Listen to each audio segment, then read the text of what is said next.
Welcome to the XY Advisor podcast. To join a global community of financial advisors sharing and learning with one another to drive the positive evolution of financial advice, head to xyadvisor.com.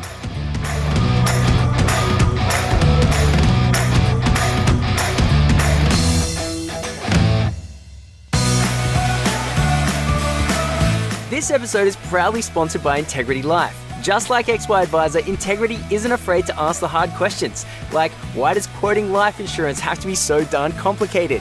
Why can't you just do it all online? Why can't underwriting be more consistent? And why can't claiming be just that little bit easier? To find out how Integrity is doing all these things differently and more, head to integritylife.com.au/XY.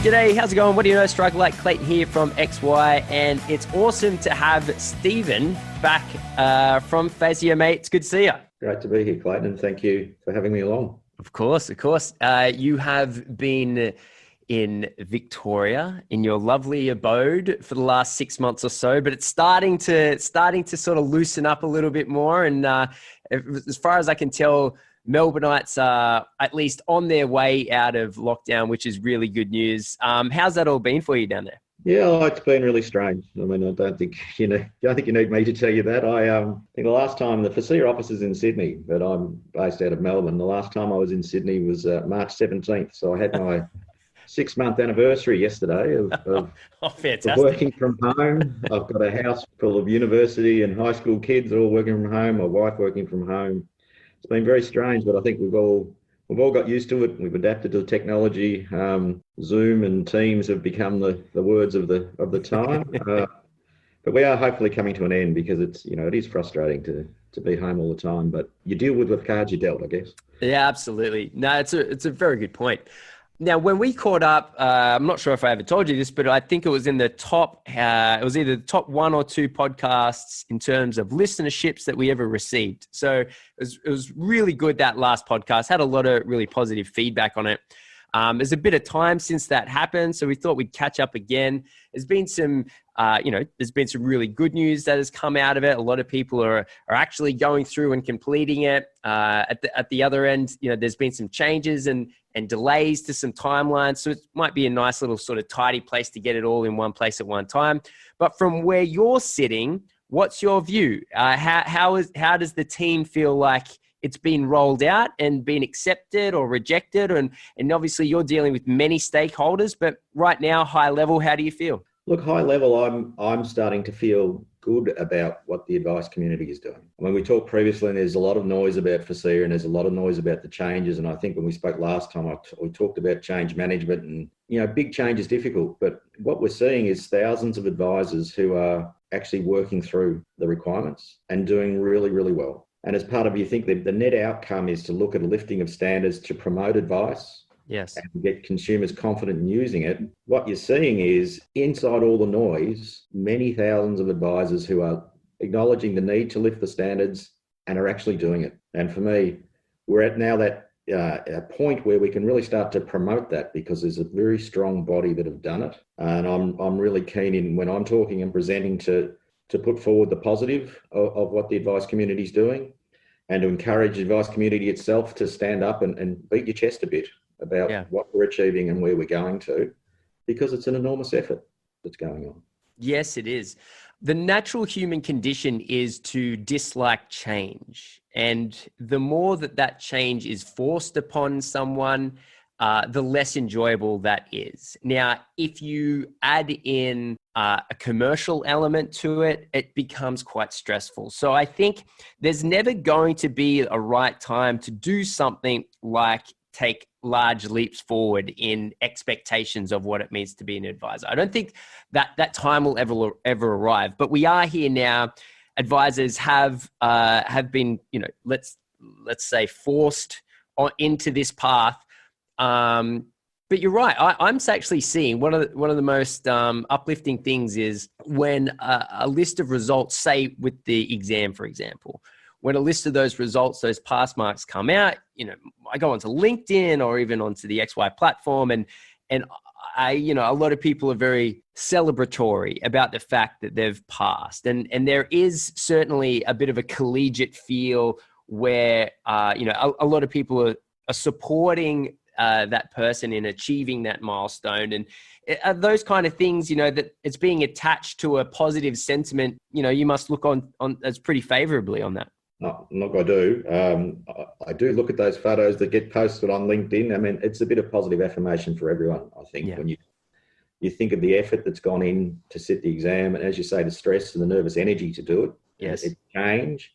To see people really happy with what they've done and to see their colleagues happy with what they've done, I think is wonderful. And the more we can promote that, I think the more that lifts belief in advice, and the more you have the opportunity for advice to move to consumers they may not have moved to before. And so the more of it, the better, the more I see.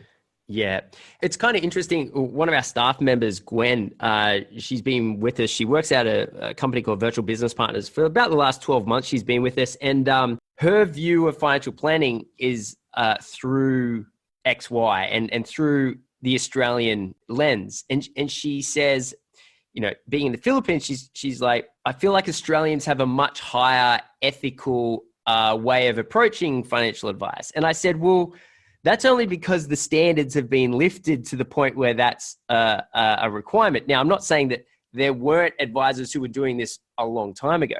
But if you go back to, the further back in time you go where there's less standards, then of course, like the behavior just happens to reflect in a lot of ways the expectation that's placed on them.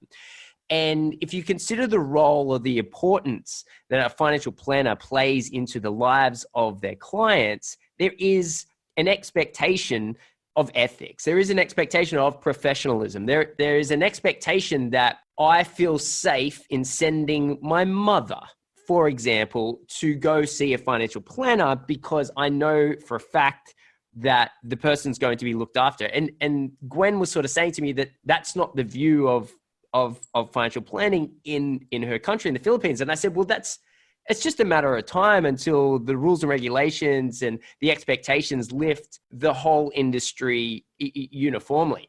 And I think what's really interesting about that concept and her view of it is that as an advisor, I don't think, so if I put my advisor hat on, I don't think that I'm going to operate ethically in any increased fashion after I do an exam.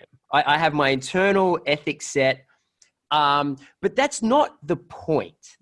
I don't think the point is to get an individual to say that, I have this bit of paper and I'm more ethical now. I don't think that's the point. I think the point is collectively across an industry where just putting a stamp of an expectation that exists. And this can't be a bad thing, right? So if any profession out there was to do something as pivotal as a universal expectation, you're always going to have people with every single opinion across the whole gambit. However, with something like this, as far as I can tell, that if we collectively increase what we expect from one another, I think that's a really good thing. It's a really good outcome. Yeah, I agree. And it's part of being a professional. At the end of the day, a profession holds itself to account because the profession is judged in total.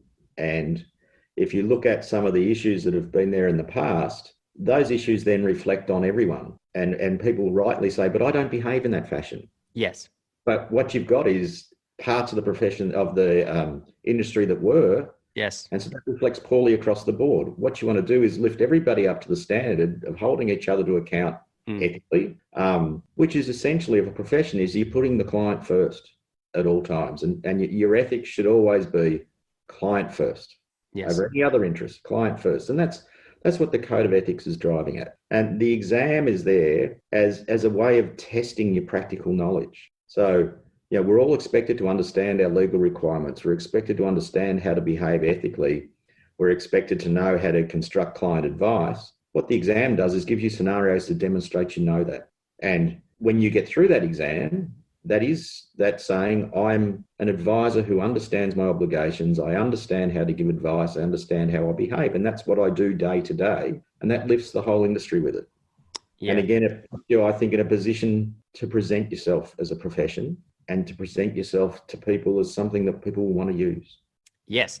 The positive lens on all of this is financial advice is actually seen as so important from a top-down point of view that it needs to be done well. Like if you think about it from a historical point of view, it's the newest professional service that exists. And so we don't have the privilege of being able to glance back at hundreds of years of all the previous practitioners who came before us to say, oh, actually, these are all the things that have improved and this is how we should operate. It's in real time. Like we're collectively pursuing a path forward that people are going to make mistakes on. Like, I'm not saying that everything that gets asked of financial planners is rational or reasonable, but at least we're heading in the right direction. I don't think that there's any question on that. And over time, in sort of 20 years from now, we'll look back and be like, actually, we probably didn't need to do these things. That's why we don't do them anymore. But these ones were really helpful and good, and we kept them. And that's what, the doctors went through. That's what surgeons went through hundreds of years ago. And we're at the sort of the embryonic stage of taking all this really seriously, to the point that anyone should be able to send their mum to anyone can send a mum to their doctor and be like, okay, I know that they're going to get looked after. And when advice gets to that stage, that everyone says, actually, I can send my mum to a financial planner, I know that they're going to get a good outcome, then we've arrived at that position.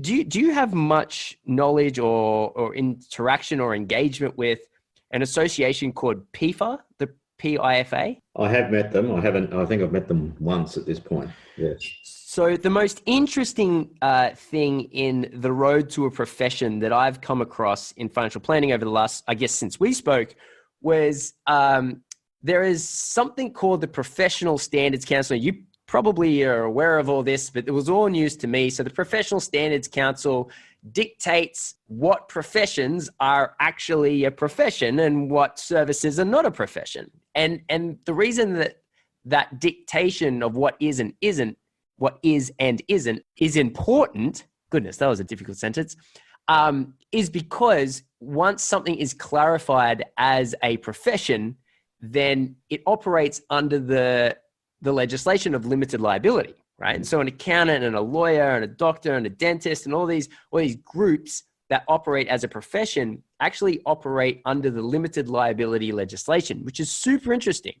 And so this group of advisors, there's not many of them, but they're going through this, 1,000-page submission, over multiple years, applying to this council, and they're sort of waiting now at some stage, to become the first actual professional advisors in Australia.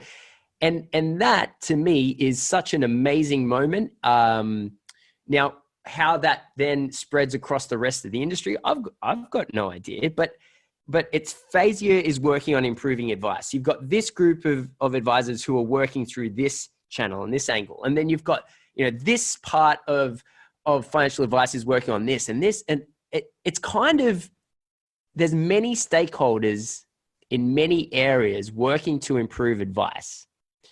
How do you think, or how do you feel about the nature of financial planning being so fragmented, and what do you see as a solution to that? Yeah, okay. So look, I think you're looking at it in context of FASEA. The one beauty of the FASEA legislation, and I'll use the term beauty about legislation so you can hold me to that. The good thing about the FASEA legislation is it's an umbrella legislation that covers the entire industry. So what it's setting is standards and raising standards for an industry in total, which is, in my head, a way to move to being seen as a profession. You've previously had codes of conduct and various things run by different groups, but that generally means that some people meet it and other people don't, depending on whether you're in. Whereas the good thing about the government's legislation around FASEA was it brings in, as I said, that umbrella piece. So everybody must comply with the code. Everybody must meet a minimum standard of education. Everybody must do ongoing training at a minimum standard. And that lets, I think, financial advice present itself as a single body, as a single profession, meeting a set of minimum standards that have been set by government, which you will over time exceed. But at this point, to your point of, we're raising standards and it will take time, it naturally takes time. You can't just write a piece of law and it fixes everything. You bring it in. Over time, people work with it, they grow with it, and the profession moves forward. And that's recognised in the timeframes. You think of the timeframe to get the education piece done is out to 2025. The timeframe to do the exam was out to the end of 2021. So it's recognised you can't do it tomorrow, but you can work towards it over time. And I think as the industry becomes a profession under that legislation, you can actually present, as I say, a united front. We're all doing this. Others will then choose to do more or less else in other places, but as a group, you will have done this one thing.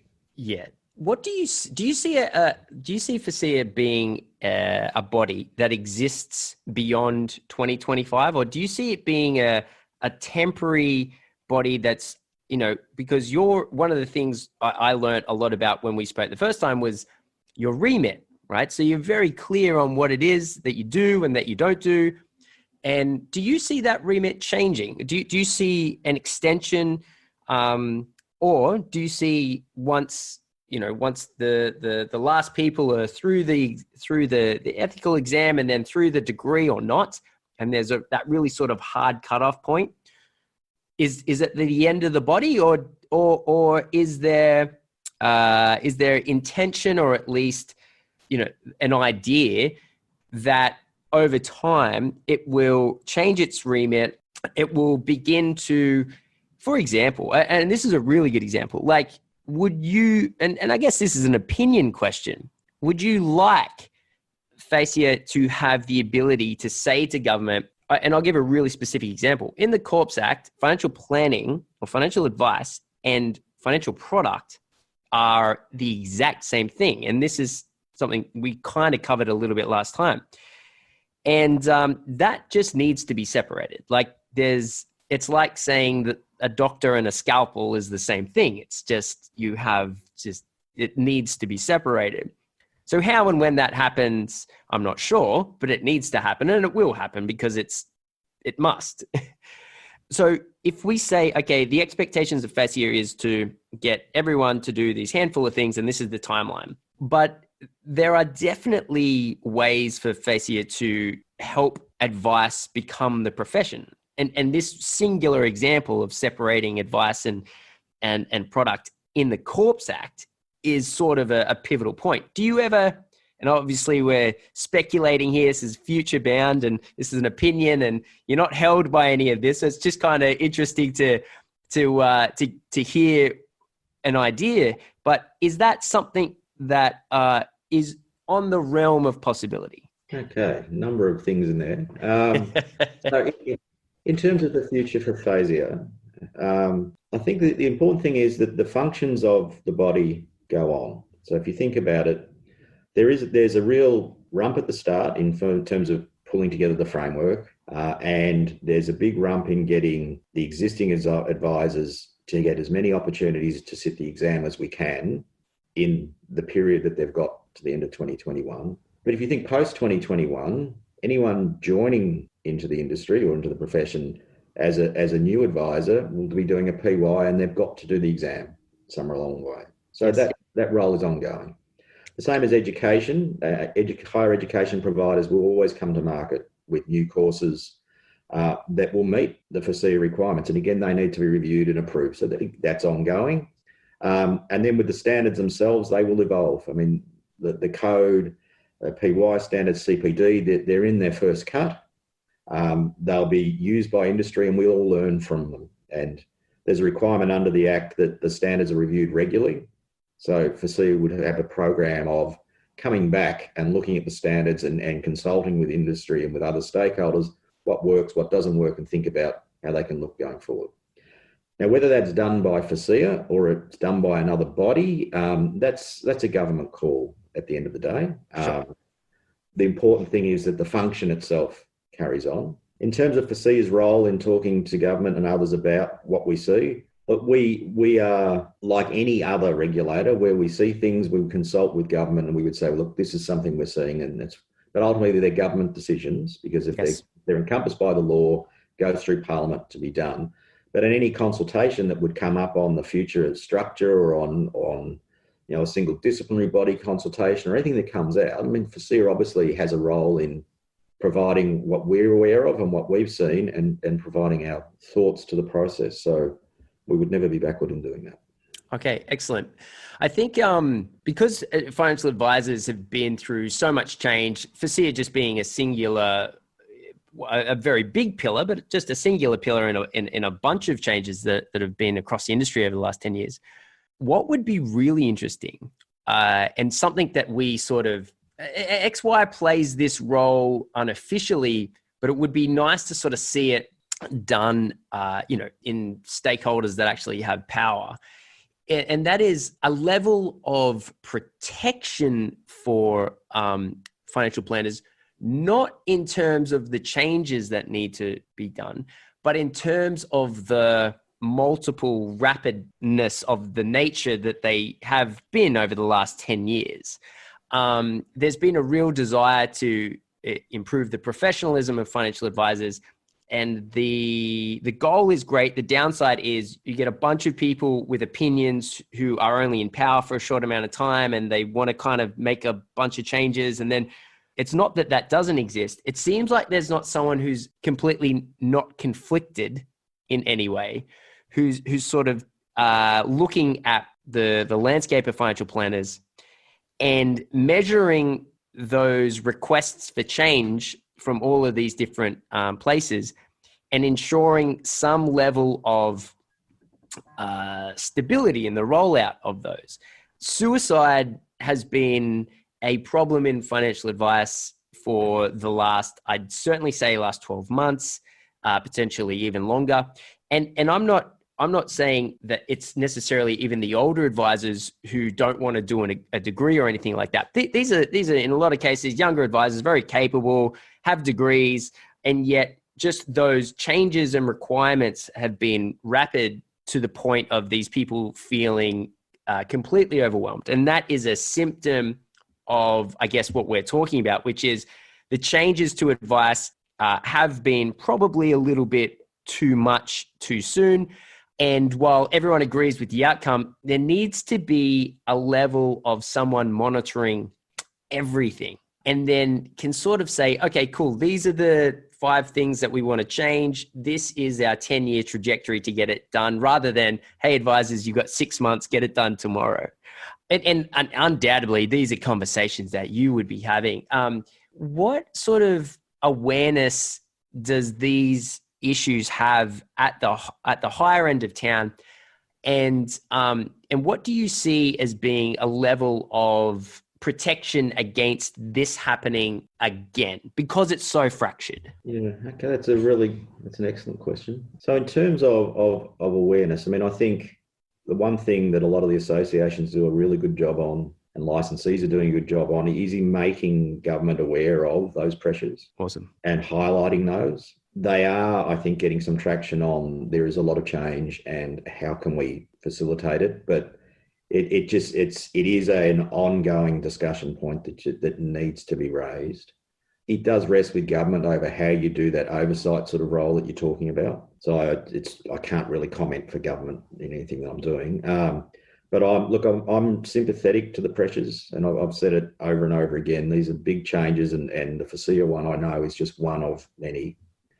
And the point on the mental stress on advisors has been raised with me on a number of occasions. And the only thing I say is I'm sympathetic to it. Those who are feeling that, we would all encourage them to talk to someone and to meet with someone that can help them. To the extent we become aware of anyone, we would generally try and refer them to their association.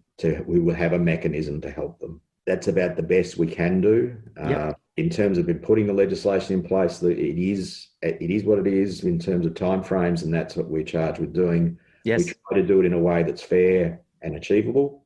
Yep. And we try to communicate on it And we would not stop doing that. Yeah, no, of course. And I guess there's a position that needs to be held, and it needs to be held by, and I'm open for it to be anyone. For me, if, when I'm talking to the FPA, I'm having very similar conversations, right? I'm saying there needs to be someone somewhere, there needs to be a body that, as the requirements are getting filtered down, that there's just some level of total oversight. Because I think, we had Benjamin Martian, who's a brilliant guy out of the FPA, come on and say, because of the 6 or 7 different bodies and rules and regulations that financial planning falls under, that sometimes it makes it impossible to even successfully achieve all of them at the same time.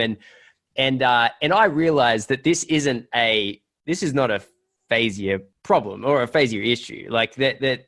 But what I'm saying is, if the remit gets extended to include something like this, man, I would be all for it. We just need someone, and every chance I get, in front of a body that is one of these sort of 6 or 7, I always try to say, look, if you guys are the ones, then we'll support it, whoever it ends up being, and anyone. And I'm looking forward to the day that we can manage the positive evolution of financial advice in a way that brings as many people along as possible, and which is always the goal. Like that is undoubtedly always the goal. It's just financial planning is this funny little fractured profession, but eventually one day it'll get looked over by a singular body. And if it's FASEA, you just let me know. Give me the call, and I'll say, okay, we're fully supportive.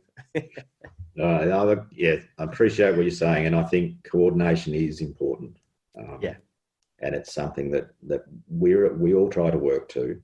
But yeah, we always acknowledge it can be done better, and we all will. Yes, certainly.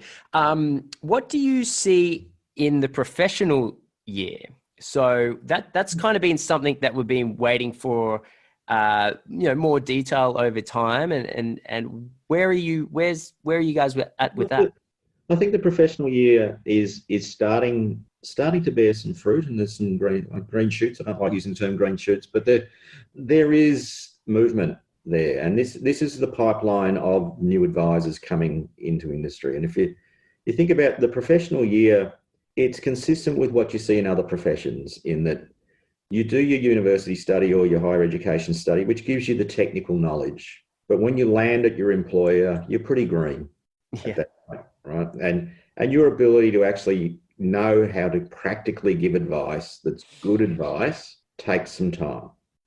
So what the professional year does is put a structure around that, so that someone coming straight out of uni that's lucky enough to get a role with a financial advice firm and has a future as a financial advisor gets a good grounding of the practical application of what they've learned before they're unleashed to give advice of their own accord. Woo. So what it's doing is, you come into the firm, you get linked with a good supervisor who has good knowledge, and you'd assume your firm is picking the ones that they would like to mirror the skill set of that advisor. And for the first period, the first quarter or so, you're tailing them, and you're learning what they do, how they do it, you're watching. You're also able to do admin work, and you can do, helping with putting things together. And you progress through the quarters to supervised client engagement in your second period. So you're in the meetings, you're giving advice, but it's supervised. So then it's clearly known that I'm here learning, but this is part of my growth. You sit your exam midway through, which is the practical application exam. So that's the point where you get to test. Okay, I had the knowledge when I came to out of uni. I've spent a couple of quarters tailing this very experienced person, and I've learned how to practically apply it.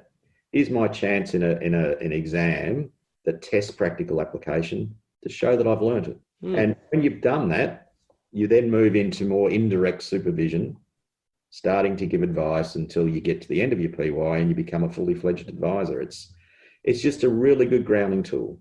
It presents a bit of a challenge in industry. I hear it from small practitioners of how can I afford to bring a PY student on. Part of that is in looking at what that role can do. So in that period where they're learning, they can be doing admin parts, they can be helping with drafting, but things you've got to do anyway, they can be doing it as you ground them into becoming a good advisor. So I think there's a bit of a mindset over getting used to the concept and how it works. The good news is, I mean, I've seen reports about talking about 20 odd of PY. There's more than that, because that's provisional advisors on the ASIC FAR. You don't go onto the FAR until after you've done your exam. And there's a bit of a lag between people doing their exam and their licensee actually putting them onto the FAR. There's about 160 PY students out there at present. Wow. There's over 50 of them have passed the exam, so they're into the second half of their PY and coming to the point of being fully fledged advisors. At the universities, we get an annual return from the universities. It's at year end, so our last return was end December 2019. We're getting quite close to our next one. At that point, there was over 900 students enrolled in FASEA approved bachelor courses. Wow. That's 900 potential, no guarantee. I mean, the jobs have got to be there and there's got to be the appetite to bring them on. But there's 900 at that point were going through FASEA approved degrees. So that to me is it's a signal of that the pipeline is starting to appear. Yeah. And as people get more used to the PY and the benefits it can bring in getting an advisor ready, hopefully it grows a bit more.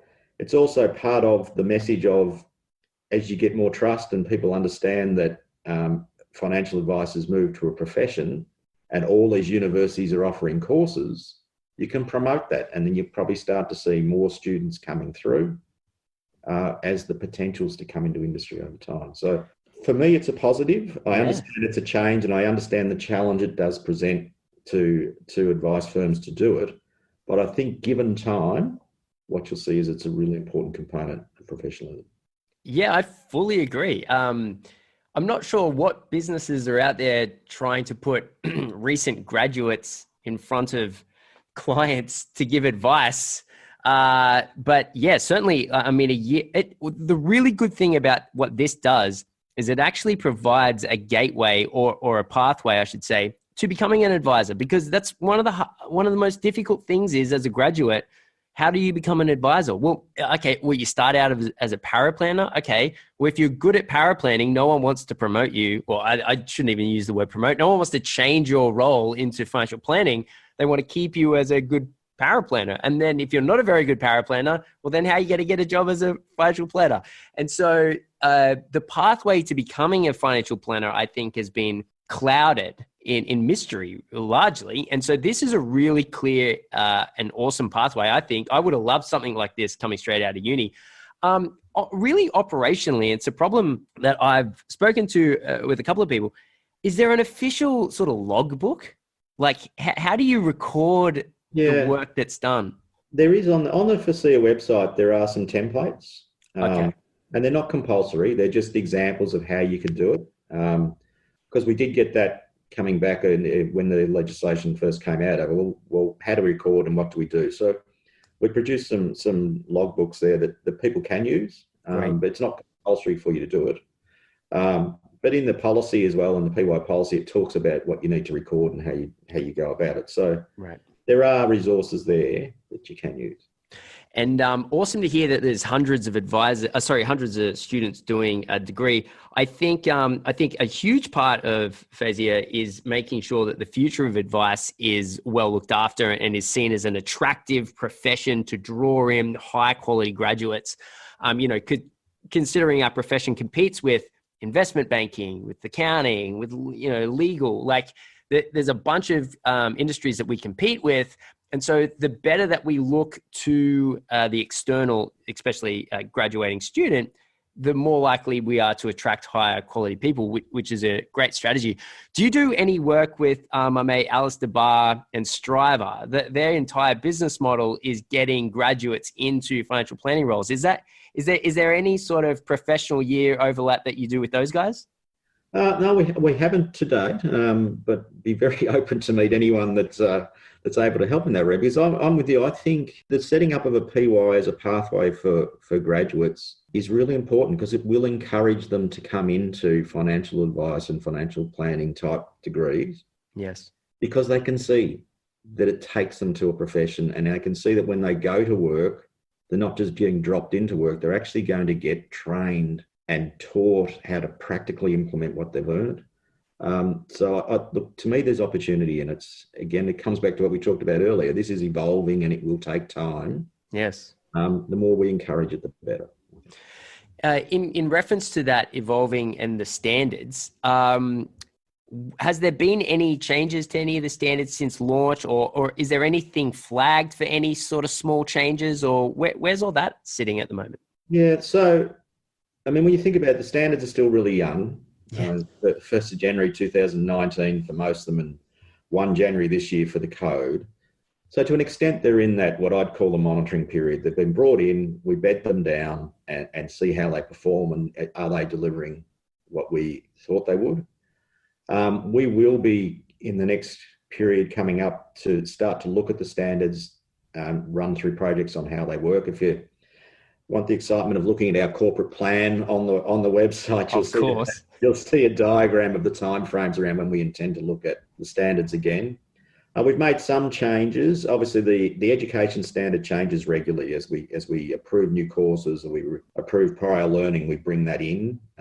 We brought in a new education pathway just recently for those who've done both a relevant degree and then a postgraduate relevant degree. So they've done the double. Great. It was set up, you weren't getting any credit, if you like, for your second degree, and that just seemed completely unfair. That is definitely unfair. So we've, having been alerted to that, we've brought it into the standard to give some recognition to that. We made a change on the CPD standard, arising from the COVID situation that we're in. You know, you're required to do 40 hours of CPD within a 12-month period. Of course, the COVID declaration came in right about towards the last quarter for anyone who had an end of June period.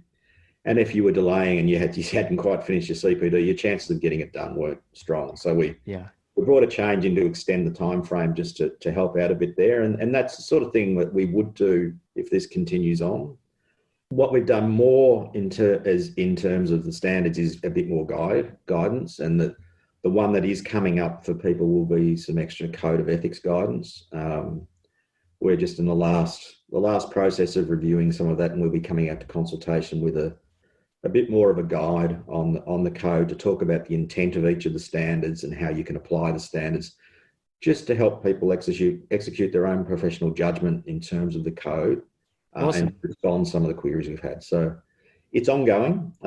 In terms of the actual standards themselves, it's over the next couple of years, we'll start to revisit them to have a look at whether they're doing what we wanted them to do in the first instance. That's fantastic. Yeah, because, and to be honest, that's a really, really good feature of this set of the code and of the standards, is that it can adapt to what actually produces the right outcomes or not. Because the problem with regulation is if it's just signed and forgotten about, for 20 or 30 years, a la advice and product being attached in the Corps Act, and it's never looked at again, then it's so hard to look at it in hindsight and be like, well, that was a mistake, but we didn't know at the time. So that's an encouraging point that FASEA is in a position to notice and pay attention to what the effects are and what the results are from the standards in the code, and then make changes. And to me, that's a really positive thing. I didn't realize that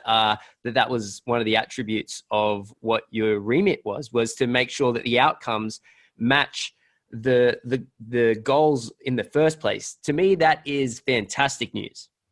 Yeah, and look, it's a characteristic that I agree is important for what we're doing.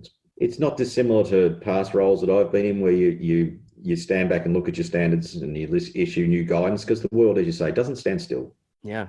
And it's only when you're applying the standards that you start to get a feel for that, well, this is actually working, but these are some of the burrs that we need addressed. And the important thing for a regulator is that you actually listen to that and make adjustment as you go. And that's pleasingly built into the Corps Act that we must regularly review them. So we actually don't have a choice. Do it anyway, but we don't have a choice. So that's, I think, I agree with you, it's a positive, and it's the next step in the work that we'll be doing. I'm sure that there's advisors who are listening to this who are screaming through their headphones, how do we contribute to the reviews? So, so without sort of overburdening your inbox, I remember last time we spoke, there was somewhat of a formal way to submit these opinions. Does that still exist? And what is that again? Any change that we propose to make to the legislative instruments, which are effectively the standards, we consult. And if you look at the Corps Act, there's a whole range of people we need to consult with. We choose to consult across all stakeholders. And the way we do that is we release through the website the documents for consultation. They're generally open for consultation for a period of a month. Could be longer if it's a really big piece, or if it's a really minor piece, it might be shorter. The key is to get yourself onto the FASEA alerts so that when that comes, you can contribute to it. It doesn't have to only be in the consultation period. And we have an inquiries box and a contacts box on the website. So if there are things that people want to contact us with, happy for that along the way, because that informs the work that we will do in the future. But the key is that if you do see a piece of consultation coming out and you want to contribute, you should contribute, because it's all the voices that help us determine what the right outcome is. That's fantastic.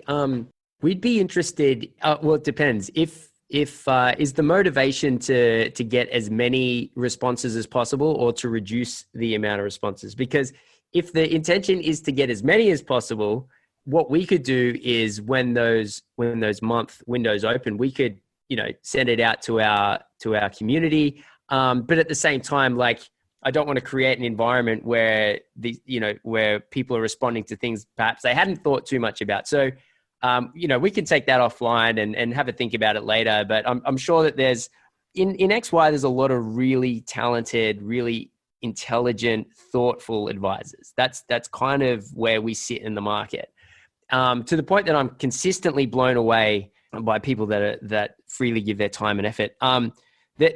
Just off the top of my head, there's a gentleman on XY called Michael Miller. I'm not sure if you know him, but he's just one of the most thoughtful, from a regulatory point of view, advisors I've ever met. But at the same time, like, he's so interested in seeing the positive evolution of financial advice that he's constantly just delivering value to other advisors. So other advisors will come in and ask a question. He's, generally, and this is over a long period of time, has been really helping a lot of people. So when the chance for people to be suggested or submitted as a potential for the board of FASEA, for example, this is just as an example.